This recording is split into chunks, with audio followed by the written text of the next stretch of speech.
Welcome, everybody, to the Investors Podcast 2.0 Wealth Mindset, where we dive into the minds of the successful real estate entrepreneur to uncover the tips and tricks that have allowed them to keep moving forward. I am your host, Scott Bauer, and I'm excited that you're here with us. Welcome back, everybody. This is another episode of the Investors Podcast, and I am your host, Scott Bauer. Excited today because, we're going to talk about something that's very important. I got Stace Caseria with us. He's out of the Boston area. He comes with a pretty good background. He's the founder of the Trust Deep branding agency. He's got an award-winning writer and branding expert with over 20 years of experience. He's worked with companies like, he used to, work with Mad Magazine. And he worked with brands like Realty, Mogul, Bose, Delta Airlines, Panasonic, Vail Resorts. These are some big ticket names out there. And so I'm glad that you're going to tune in with us today because we got some really good information. Stace, how you doing? I'm doing great, Scott. Thank you for having me on. I've been looking forward to this for a few weeks now, so I'm happy that we're here and we're talking about this. Yeah, and I know that we had some disconnects on trying to get scheduled and different things happen, and that's just how the world works, right? But I'm glad that you're here as well. Why don't you give the listeners a little bit more kind of about your background and what you're focused on now, why we're here today. Absolutely. Thank you. So I've been a real estate investor for about 20 years. I saw the light, a while ago saying this is the right direction for me to move into. So we own some singles, some duplexes. We own a small apartment building outside of Boston.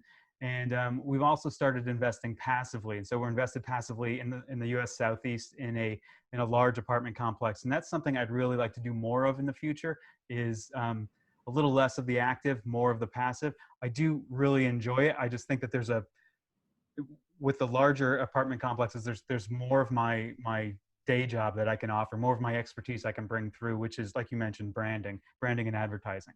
Right. Yeah. And, we're out in the Southeast. I have an apartment in Lexington, Kentucky that, which I guess you can consider that Southeast. Where are you at? We're in Atlanta. Okay. Yeah. A lot of opportunity. Both actually, one of my first mentors is out of your neck of the woods, out of Boston, and Dave Lindahl is his name, and he's a mogul in this space, right? I mean, he's I don't know how many units he owns now. It's been quite a while since last time I had an interaction, but anyways, you're on a good path. But that's not really necessarily, I appreciate you sharing that. That's not really why we're here today, though. I want to talk about what's exciting about, kind of what you're doing with building the Trust Deep agency, and why is this important? Why is it important for people to even have branding? Let's start there. Yeah. So that's the spot to start, right? So I want to talk about this thing that I consider a tool that many real estate investors fail to take advantage of, and it's their personal or professional brand. We can talk about the benefits of branding. We can talk about what a brand is, but the things you need to know off the top of the bat is it's about making yourself stand out from others. It's about being able to build loyalty beyond a product or a service. There are brands that you and I both love, and it goes beyond the product or the service itself. We're loyal to that brand. And so if that brand has a different product, we'll buy that one too. And they'll upgrade us to a next product because we have loyalty. So a brand makes you stand out. It creates loyalty. And it builds measurable value for your business beyond, just the sales that you have. If you think about CocaCola, the value of their brand, in addition to, the sales, it's probably 20% of their brand. And when you're talking billions of dollars worth of brand equity there. You know what's crazy? So the fact that you just mentioned Coca-Cola, right? Because that's the staple. That's what everybody says. And because of Coca-Cola's branding expert over the years and years they've been branding, that's why we all do that, right? Mm-hmm. How great would it be for a real estate company to be that, company that people just know, for example, you said Keller Williams. Well, everybody knows Keller Williams. Why? Because they were the largest sales training company in the country. They might be the largest brokerage still. I know they were at one point, right? Absolutely. So I look at companies like that. I mentioned Coca-Cola, Keller Williams. So as a branding professional and as a real estate investor, I pay really close attention to the brands that I see. It's just natural to me. So if an architect were to look at a house, he'd see things that maybe people wouldn't see. But I see, when I look at brands, that's the way I'm evaluating them. So it really shows you who's given serious thought to their business and who hasn't. And sometimes I look at the work that either syndicators or investors or even flippers, real estate content creators and coaches are doing. And you can kind of see who has made an effort to stand out and who has like really carved a niche for themselves. And it comes down to them, like the the function of it is branding, but there are pieces that go into that. We can simplify that, so just so people understand what we're talking about. But it's like, but you can see who's got it together. Like you mentioned Keller Williams, it's a great example. Yeah, I mean, millions of dollars on branding for them, and just making sure that the word is out there of who they are. And that's kind of a staple. If you think Keller Williams, that's a real estate company. You could probably Right. pull anybody off the street and say that. But so, in today's world, we're all living through COVID-19. We're all living through this lockdown. Some states are worse than others or whatever, but the reality of it is that people have been inside, and they've been, out of work in some areas, and they've been on the internet more often. So, I mean, why does it matter today? Why is it any different today, the importance of branding, than it was, a year ago? Or, talk on that for a minute. Sure, that's an interesting question, and I'm glad you brought that up. So here's the thing: a lot of real estate professionals do a lot of they find leads through networking. And in the good old days, you remember, we used to go to real estate meetups, like a year ago. Like you'd walk into a room, there'd be 100 people there, and you can introduce yourself and like talk to these people, and you can make one-on-one connections with people. It's really hard to do that these days. So if I want somebody to find me, if I want someone to know what I do, they're going to have to find me online and somehow distinguish me from everybody else who does the same thing as me, because they're not going to get the handshake. They're not going to get that personal connection. So right now, our lives are digital, just like we're doing right here. I mean, so we need to have a digital persona, and you need to like telegraph to people instantly, like what you stand for and how you're different or better, like the value you bring. I need to see that instantly, because like if you're a syndicator who's telling me you've got this deal, you know what? There are 10 other deals like that I can easily find just by Googling it. So Sure. I need to see something special about you. And so, as an individual company, you have to go and kind of put out what your specialty is, or what separates you from everybody else. How do you, and how does, I guess, Trust Deep, how do you differentiate yourself as being an agency that it can help people portray that, or how do you differentiate yourself between, the other companies similar to yours out there? Right. So the name of our company is Trust Deep, and we believe there are 3 levels of relationships you have. Like, so the first one is somebody knowing you. Yep. And that sort of starts in your head, if you think about it just as a metaphor. And then somebody liking you, and that happens in the heart. And then somebody trusting you, and that happens in the gut. So that's where our name comes, Trust Deep. We form trust deep relationships. The thing that differentiates us is that we focus on building trustworthy brands. So there are a lot of times I see people like, hey, we'll make your brand likable, or we'll get people to know you. I'm like, those things are fantastic. But the thing that creates lifetime loyalty between you and a brand, or you and your friends, is loyalty. And that comes down to trust. So trust is the thing that separates the brands that really excel from the companies that sort of flounder or don't really know what they're doing or how to connect with people. It comes down to these connections. And trust is the thing that makes that strong connection. So that's what we focus on. And we ask like really difficult questions. And we don't just like talk about image. A lot of branding is image. We believe image has to be backed by substance. It's those 2 things have to work together. Image generates awareness for you, and substance gets people to understand who you are and the value you bring to them. So, I mean, if I go and record a video on my iPhone, it says, hey, I'm Scott Bauer, real estate investor out of Phoenix. I do this, this, and this. I bought 10 million houses, and, I all this, I have all this credible pieces, right? Can't I just go put that on my website and be credible? Isn't that all I need?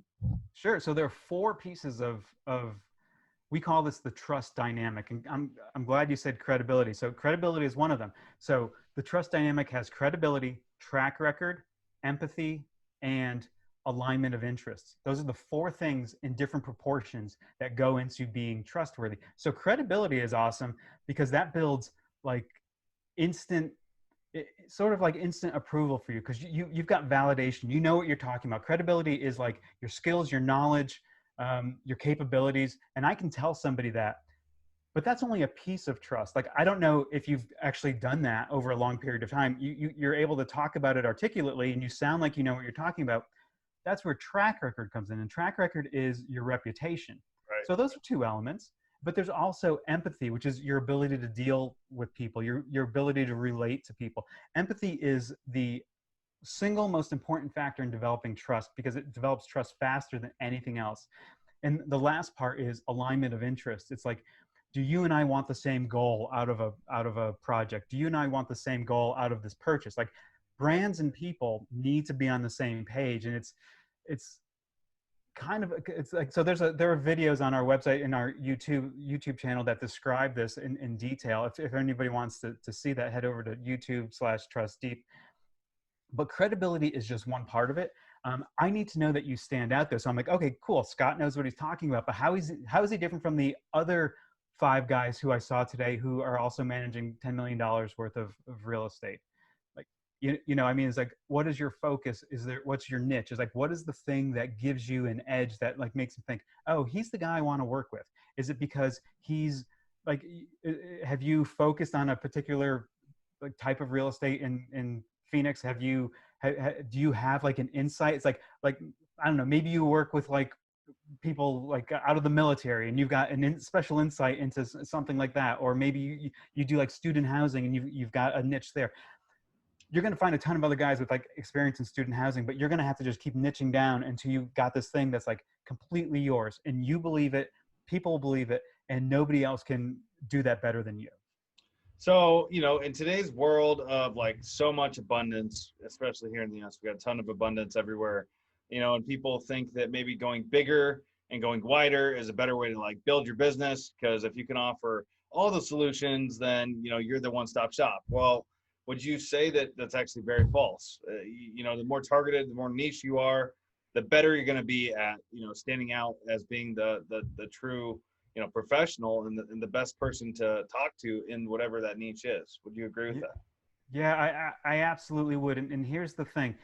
It gets so expensive if you're not targeting a specific type of customer or investor. It's so expensive and so time consuming to try and cast such a wide net. But here's like the amazing thing, and you mentioned abundance.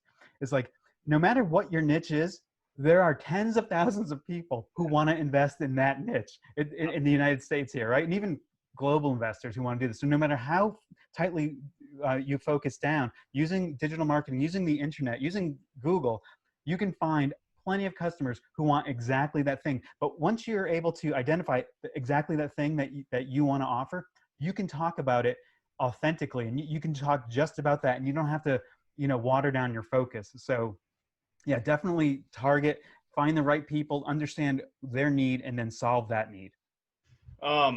You mentioned cost, right? And so it could be very expensive to try to build, you know, whatever you're building if you're not niche about it. But let's talk about if you are. Mm-hmm. Let's say that you know exactly, you know, who your target market is, who you're going after, the type of product. You know, let's use real estate as an example. Obviously, it's a real estate podcast. So you're looking for distressed houses in whatever city that you're in, and that's what you're going after. That's all you want. You don't want retail stuff. You don't want stuff on the MLS. You're just going after a certain segment of, you know, let's call it, I don't know, pre-foreclosures, or let's call it divorces or whatever. You know, how expensive does it get for somebody to be able to build a brand around that niche? You know, and I know that is a loaded question because there are a lot of expenses that you could spend probably whatever you want on whatever niche you want to go after. But is there like a rough estimate on what somebody should spend to try to build a brand around that? Sure. So let's break that down into 2 buckets. There's creating your brand, and then there's launching your brand. So creating your brand would be things like a website. It would be coming up with a logo. It'd be like working with a branding expert who gets you to identify what your mission is, helps you identify who your target audience is. That's one part of it. And that cost could be anywhere from like $5,000 to $20,000. Like, we try to stay on the lower end of that, working with people who are launching a company. So you need a basic website that is crystal clear about what you're doing. Once you get a customer, drive them to that website, and that's the biggest hurdle. Once they get there, they need to know exactly what you're offering and what they get out of it. So if you drive somebody to a website that's not clear, or the message isn't, it doesn't really speak to somebody, you've lost that opportunity. The second part of that is like launching your brand. The costs there really range. So if you're in a market that's super competitive and it's hard to get leads, or the leads are really expensive, it's impossible to say like how much exactly that would cost. But you can do things like, you know, YouTube, it's free. Facebook, it's free. I mean, of course you can promote stuff there. LinkedIn, it's free.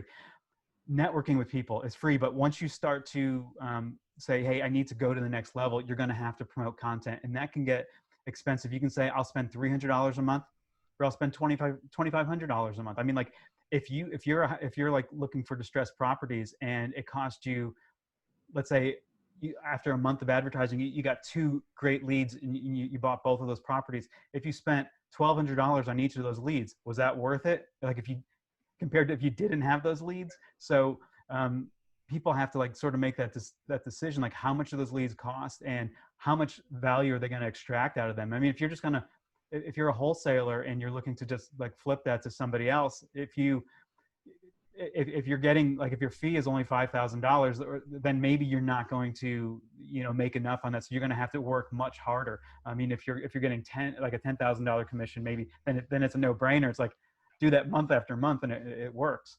Right. Well, but I mean, because what you're talking about is like Google AdWords, right? So you're spending to put out ads to generate leads. But what about, I mean, are you talking about SEO, like where you're branding through SEO through your website, so that, because that's more of a longer term process, right? SEO is, compared to like just targeting AdWords and like going direct ads after people. Is that what you're talking about with like creating a brand and a trusted brand through SEO so that people, you know, organically come to you? Is that, or? Yeah. So that's one thing. So the thing about the brand is that it's more than just so SEO or the website is like an outward expression of your brand. It's like your logo is an outward expression of your brand. To me, the real fundamentals of brand are understanding like your mission, understanding like the job that your customers need you to do for them, understanding your values, because those things are going to steer everything you do, every decision you make. Like if we were to say, what is Apple's brand? Well, Apple's brand isn't their logo, right? I mean, we don't, like, people aren't fanatic about Apple because of their logo. Or like Harley Davidson, it's like Harley Davidson, the brand is not the logo. The brand of Harley is like this idea of freedom. I mean, like, that's what Harley represents, right? So like, Let the good times roll, I think, right? That's their, yeah. Yeah. Yeah. I mean, so like to create a brand, you really, like, the first thing you need to do is understand your mission and why you're doing this. And creating like wealth is not the mission. That's the outcome of doing this. Hopefully you've done it right. And that's what you're going to get. You have to understand why you're doing this. I don't know if you've heard of like the expression to find your why. Oh yeah.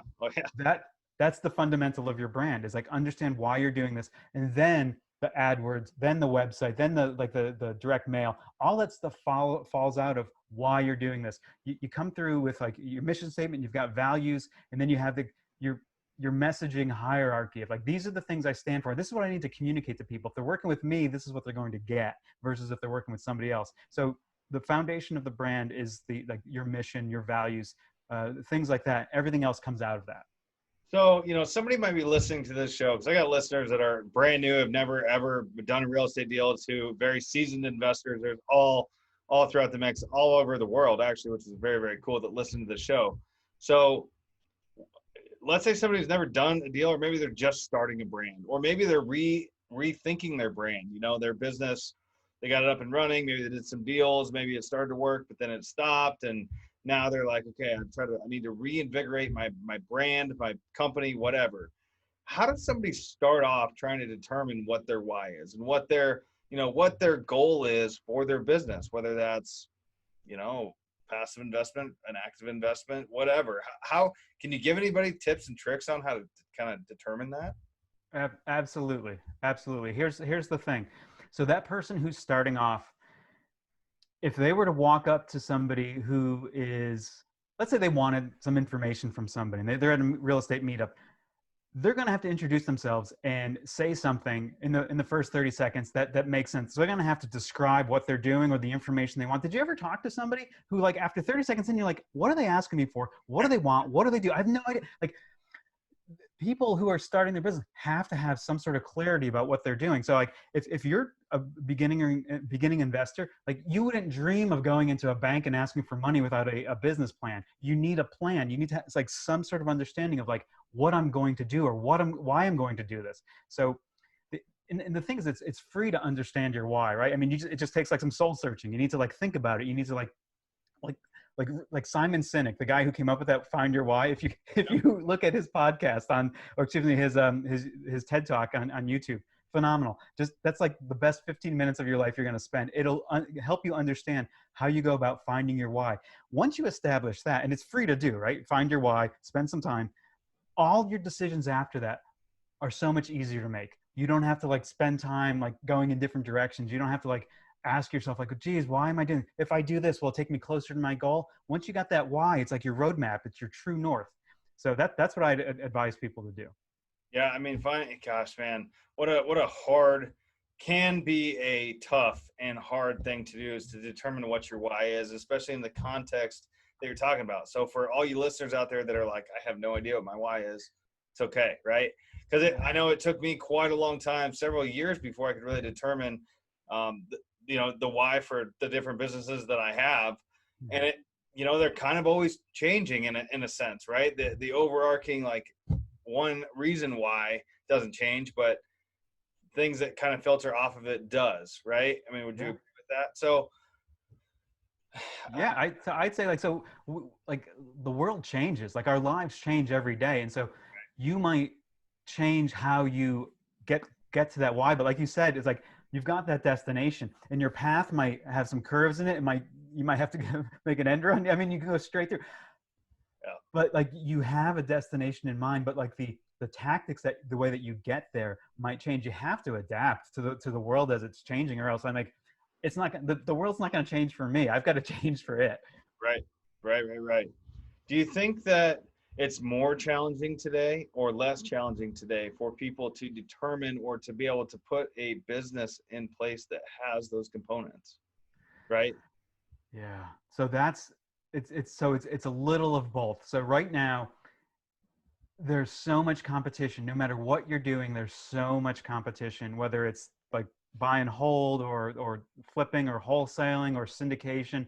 There are tons of people who are doing the same thing, because there are tools out there that simplify the processes. Like, so, like, 10 years ago, I don't know if I would have been able to conceive the idea of an apartment syndication. Then I pick up a book a couple of years ago. I'm like, oh, somebody's done this. It works. It's a process. So there are a lot of examples we can follow. And, like, for instance, like, your podcast makes it so much simpler for beginners to listen and say, oh, I can learn from other people. Like, 20 years ago, I don't know if it would have been so simple, even like 30 years ago. So I think there's more competition, but you also have more tools. So what you need to do is, like, focus, get, like, an idea, and, like, follow through, like, day after day.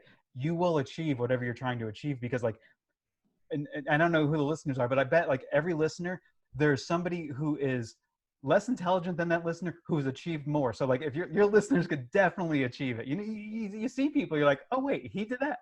I could definitely do this. You just need a process. Well, so, and on that subject, I'm glad you brought that up, because not everybody is good at doing what you're talking about with building the brand, right? Yeah. I'm a big, very, very, very firm believer in, you focus on what you're good at and you outsource everything else. Why? Because what a lot of people do is they end up spending their time doing things they're not good at and do not understand and are not the best at, and it ends up wasting a lot of time, when instead they should be focused on what they are good at, right? Yeah. So let's say somebody's in that boat. They're like, listen, I want to really build a better brand. I want to build, like, a better online presence. I want to get down to my why, et cetera, but I just don't know how. I mean, can you help them with that? Is that what Trust Deep does? Like, help them, walk them through that process? And by all means, listeners, I'm not trying to do a sales pitch necessarily for Trust Deep, but I'm curious, like, how can you help people? Because there's a lot of people out there that have this problem. It's the truth. Absolutely. So, like, the thing about knowing what you're good at is incredibly critical. And so I run into that in my business too. Like, so I'm growing my business. And so like what I've learned is there are things I need to outsource. Like there are things not outsource, but like I need to delegate. I need to share like the workload with other people because I'm really good at something, and like the menial tasks or the tasks that I'm not great with, like I'm not great with video editing. So I have one of my assistants do the video editing. Yep. Me doing that is like wasting my time. The same thing with like if somebody is like a really good, like let's say a buy and hold investor, they can find deals.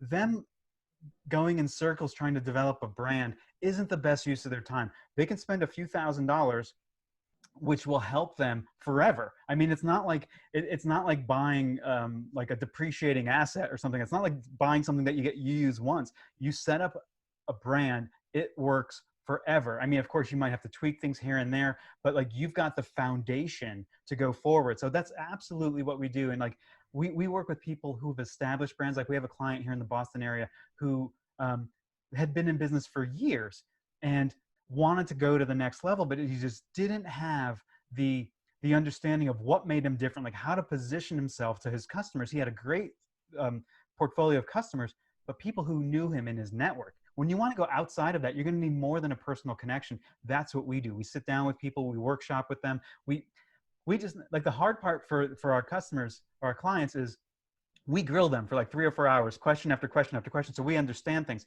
We take all that information away. We do the hard work, creating the brand documents, bring it to them, discuss it with them, figure out what they like, what they don't like, where things make sense.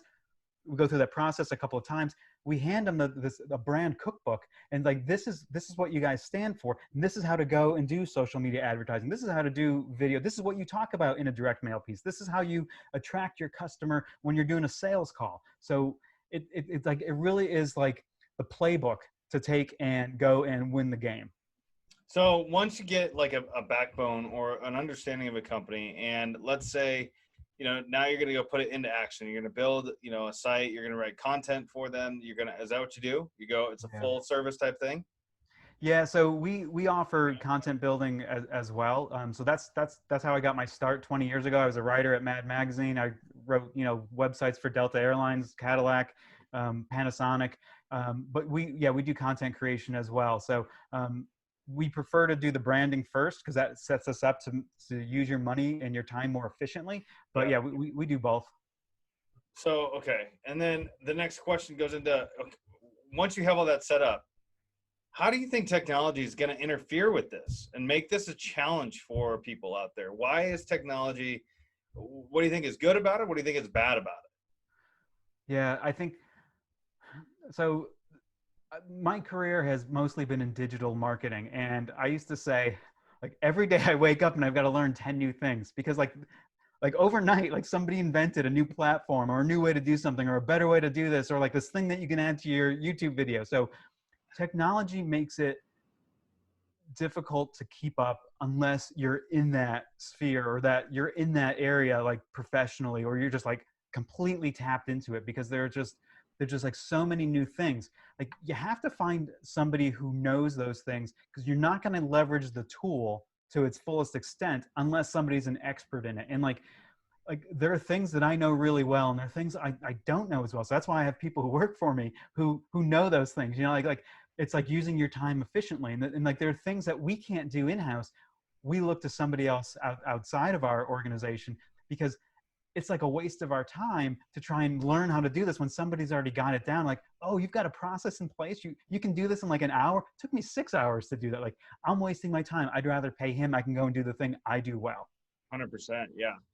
Are you focused on larger companies still, like, the Panasonics, would you say Cadillac out there, Delta Airlines?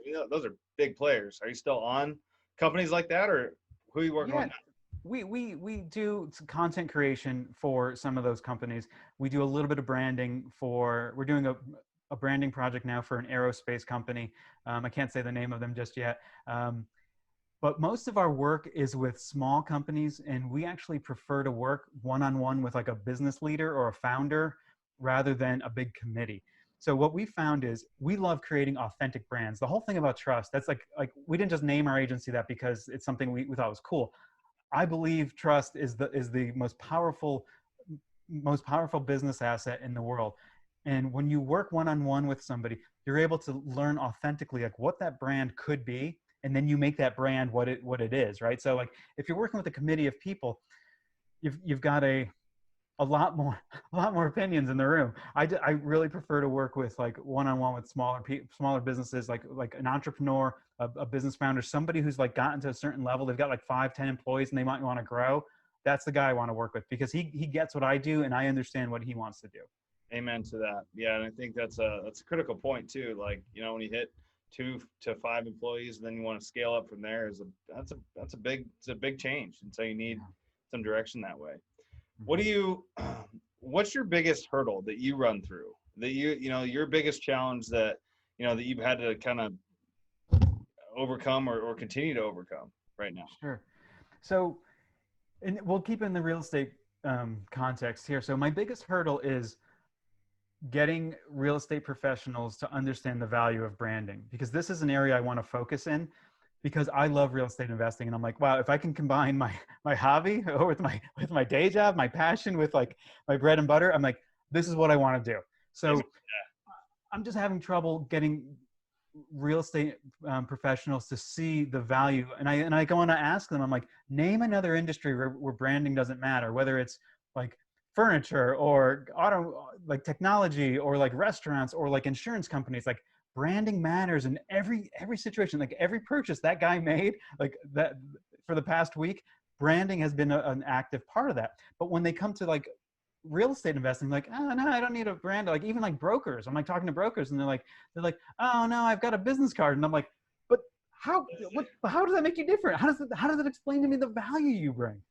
So it's also 2020, right? You got to have more than a business card. I know that I hate grabbing business cards because I just go from my pocket to the trash. That's it, right? You need to have a digital footprint somewhere. Yeah. Is it an ongoing thing? Once you build somebody's brand, right? It's not a one-time, here it is, you build it, here it is. It's got to be evolving, right? It's got to be kind of fluid in how, you're constantly improving it. I mean, is that right? Or tell me about that.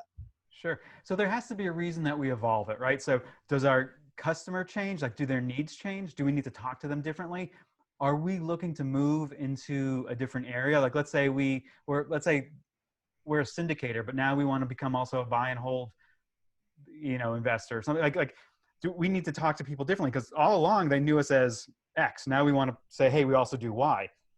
So if like the brand can stay the same unless your needs change or unless your customers' needs change. But there are brands like CocaCola or Pepsi, they've stood for the same thing forever. Or like we mentioned Harley before. I mean that brand is like, it's like a part of America. I mean, it's like, so, but they evolve, right? So now they make an electric bike, right? I mean, so that's not changing the brand though. I mean, they're still about freedom, right? The call of the wild and all that, like they still believe in that. And that new product still ladders up to that. It's just a new tactic. It's just a new way of answering the needs. Like people are like, oh, I'd like an electric motorcycle or whatever. Like, okay, we can do that.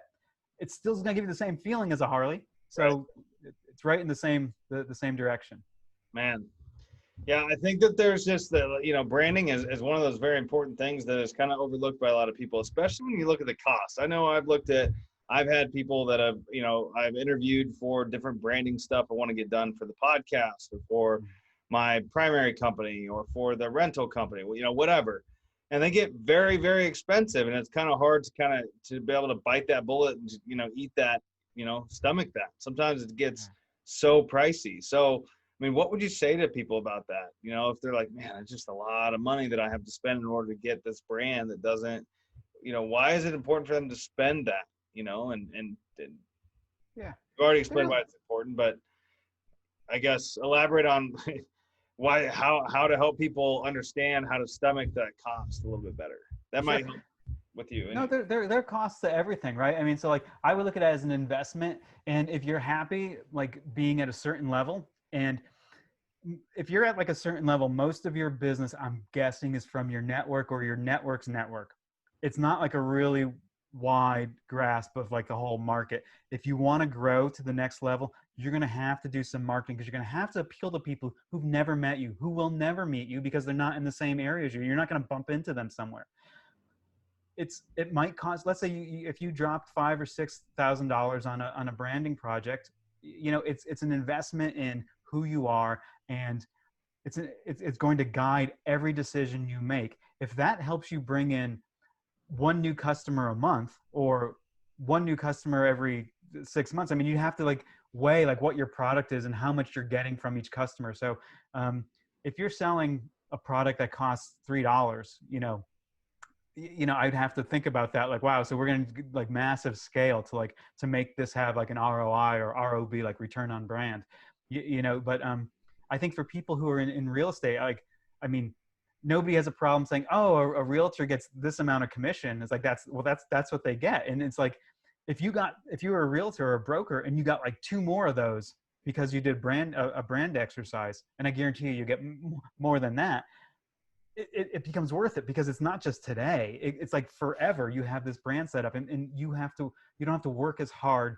to get customers or to retain customers. Like, brands create like loyalty. Like, nobody is loyal to like the nameless like store brand unless you only care about like, if it's got to be like something completely meaningless to you. But you talk about Coca-Cola, like, we are loyal. That's like the power of a brand. It's like, once you find a product or a service that works for you and means something to you, you'll use it forever. I mean, that's the value. I mean, and that's really a great way to kind of end this call off, to be honest, because I think that summarized the reason why it is important, straight up, why it is important to have a brand and what it does for you as a company and as an individual, right? In the real estate investment space, if you're a syndicator, or if you're trying to raise money for whatever project you're in, those investors do not necessarily only invest in the deal. They're investing in you as a person and what you stand for and what you mean. Right. And so to have a good brand behind you on who you are, I think, is ultimately the most important part. I just want to make one quick point though. So Yeah. people don't invest in, like, if somebody just invests in the deal, there's nothing keeping them from not investing with that person the next time. If it's just the return, if it's like, oh, you're going to get a 10% pref or whatever it is, somebody else is offering that same deal, or maybe it's a little bit better. If there's nothing to keep me working with you, if there's nothing beyond the product, I mean, there's no reason for me to be loyal. Yep. It's just as simple as that. Yep. That's exactly right. And like you mentioned earlier in the call, with all the competition and all the, and it's not necessarily competition. There's a lot of other people that are also in the same space that you're in, no matter which side of real estate that you're in. You call them competition or call them collaborators, whatever you want to call them, whatever way you look at it. But there is a lot of other people that are in this business, and so you have to figure out how to differentiate yourself from them. So, right. I really appreciate you sharing everything about kind of what your goals are to try to help people build a brand, and what the importance is on how it will impact not only them, but also their business, and how it can greatly influence and change their life and business, right? Yeah. I mean, I think that you were right when you said that people overlook it, because they do constantly. I mean, I'm thinking to myself how many times I've overlooked it, and how it's probably a constant improvement where you can always get a little bit better and build a little bit better of a brand for yourself. Mm-hmm. Right? Yeah. So, yep. Stace, I appreciate you sharing that today. Are you ready for kind of our lightning round to end off this call? I am ready. Let's do it. All right. I got a couple of new questions in there you don't know about, so I'm excited to share those with you. But let me ask you this. So, first question is on mindset, right? Today's world is filled with, everything we just talked about, a lot of competition. There's a lot of noise out there everywhere. And so to build a reputable brand, I think, is extremely important. But how do you have to change how you think to be able to adapt to that? Yeah. So do I change how I think, or do I change how I execute? I think it's a little bit of both. I mean, when we talk about like the rapid changes that are happening, like I have to, my values have to stay the same though. I have to still be the person that I am. When I talk about values, it's not just like family values or things like that. It's like the things I believe in, whether it's integrity or like, doing a job well, or, providing good value to my customers. Like, I have to stay consistent with those values, but my mindset, you're right, it does have to change. I think I've got to be more open to flexing a little, or like being a little bit more flexible to get around challenges that weren't there yesterday. So I think my values have to stay the same, but I'm going to have to be more adaptable.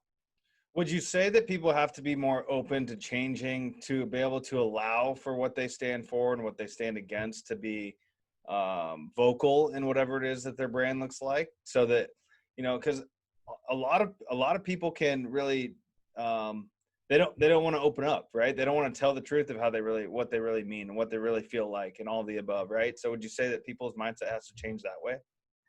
Yeah, I think your brand, like you have to come through in your brand. So whether it's a personal brand or like a professional brand, who you are has to come through in some way. And I don't like you don't want to be off-putting. You don't want to like, let's say it's a politically charged atmosphere. You don't, I mean, that if that's not part of your brand, then that shouldn't come through. But I think like who you are as a person absolutely has to come through, and that's like the only way to make an authentic brand. um, and I think sometimes there are things we have to like turn down, but like you have to accentuate like the more attractive features of your personality or your character in your in what you do. And I just like Steve Jobs, for instance, like Apple was not Steve Jobs, but like a lot of his character traits filtered through, like his like competitiveness or his demand for like the simplest product. Like that's something he believed in personally, Yep. and he carried through in his brand. Yep, absolutely. Oh, I love you. I love that. Thank you for sharing that. What are you reading right now? Yeah, cool. Okay, so that's a question that one I'm prepared for. So I'm reading a book called The Speed of Trust by Stephen Covey. His dad wrote the seven habits of highly effective people. So this is his son, and he wrote a book on trust because I'm all about trust, and it's all about like how trust speeds up business decisions and business processes, and how it increases the value of things. Like as trust goes up, speed goes up and cost goes down. It's how businesses can be much more efficient when everybody's working together. Like you've worked in companies, I bet, where like there's like a low trust environment, like there's a manager that nobody trusts. I mean, like it takes time. You have to have 3 meetings instead of 1, because like the pre-meeting, then the meeting to like tell you something, and he like confuses you, and then like the follow-up meeting to tell you like what he really meant. Like trust makes all that go away. So yeah, the book is called The Speed of Trust. I might have that somewhere. I have not read it, but I know which book you're talking about. Stephen Covey's a great author, that's for sure. Yeah. Thank you for sharing that. Kind of goes in with what you're trying to learn right now. Is there anything specific that you're trying to learn other than kind of what that book talks about? Yeah, I'm always trying to learn how people make decisions. I'm like really curious about the science of decision making and the emotions of decision making. And so um, like that's one of the things that drew me to advertising 25 years ago or whatever. Is like I love like understanding why people decide to make certain decisions and go in a direction, and the things that influence them. So I'm always reading things about like the science of decisions, and it might kind of nerdy, but like it helps me understand and work with people. And I don't want to manipulate people. I mean, that's like the opposite. I was like, I want to understand so that I can give people like more value for what they're seeking. Absolutely, man. I love that you like to do that. Cognitive ability for people and just the human mind in general, and decision making, choices, all the things that we're blessed to be able to have is you can go down a rabbit hole for years and not understand all of Right. it, right? So that's cool that you're trying to learn that. Next question is a little bit different. So, okay. When you got started in this, or when you started your business, what's the biggest risk that you had to take, or that you've had to take, and what was the outcome of that risk? Yeah.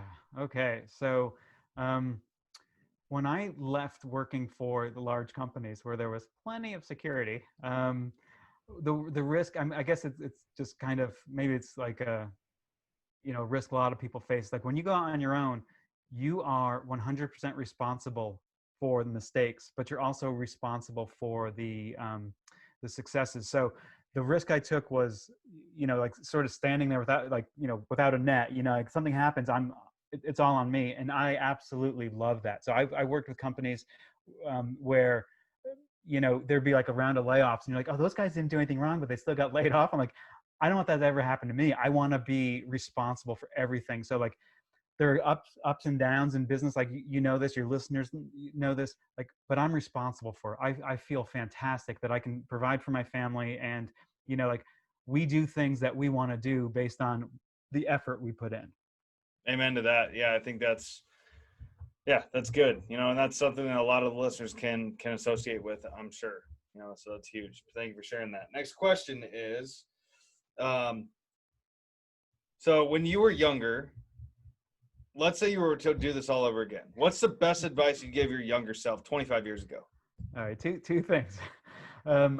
First of all, buy more properties earlier and take more risks. I played it safe for like so long in my career, just like with big companies. And, I wish, like, not just work-wise, but I wish I took more risks. And I tell my kids that now. I'm like, take more risks. I mean, like, because like regretting things you didn't do is awful. But like, if you do something and you fail, you try, at least you tried. I'm like, high five. Like you did something, you took a chance. I wish I took more risks. Yeah.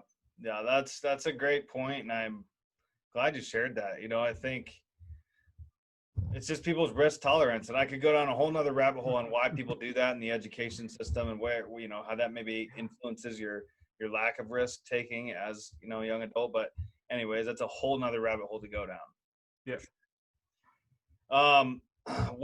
So, and even I guess with that, was there a specific risk that you wish you would have taken when you were younger?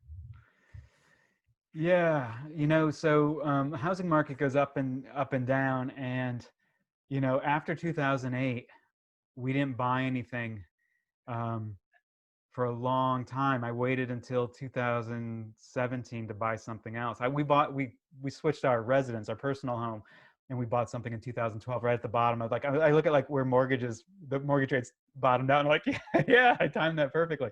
But I wish I had been buying more, because I kept thinking, oh, is it going to get worse? I mean, I'm like, should I be happy with the things I have now? I'm like, I wish I had just like said, you know what?